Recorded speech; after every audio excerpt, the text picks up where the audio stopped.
Ce que personne ne mange, ni nous, ni nos animaux, trouve encore preneur. Ça, c'est le travail de Bruno. Il est directeur des abattoirs d'Ussel en Corrèze. Une fois les morceaux consommables vendus, il trie le reste. Vous voyez ces boyaux qui vont être utilisés pour faire des cordages des guitares, des violons ou autres. Voilà une des autres utilisations qu'on peut faire avec le porc. Encore une autre utilisation avec les oreilles, voilà, que l'on destine à la fabrication de produits cosmétiques, des masques pour les cheveux, des crèmes visage. Vous voyez, c'est ce qu'on appelle le gras, hein, c'est du gras, vous voyez. Hein. Je vous fais noter l'aspect gras et très tendre de cette partie du porc et qui se destine à fabriquer le rouge à lèvres. Le rouge à lèvres que ces dames utilisent grassement et qui vous permet, lorsque vous vous embrassez, d'avoir un porc entre vous.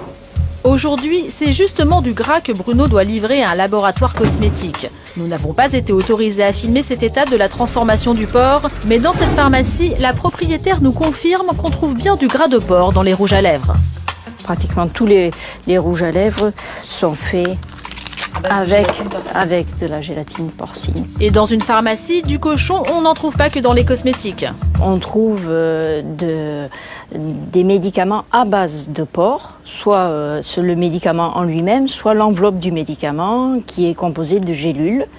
Chaque fois, comme vous pouvez le constater, on a cette pellicule est faite à base de gélatine. Si vous ne mangez pas de porc pour des raisons religieuses, pas de panique.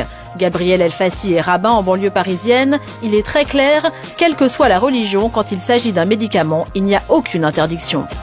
Toute religion qui se respecte se doit de soigner ses malades.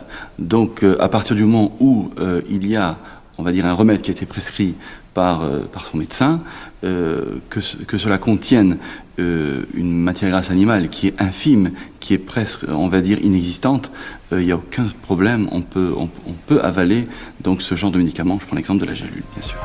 Le cochon est donc omniprésent dans notre vie quotidienne. Désormais, vous regarderez vos pilules, vos crèmes hydratantes ou vos rouges à lèvres d'un autre œil.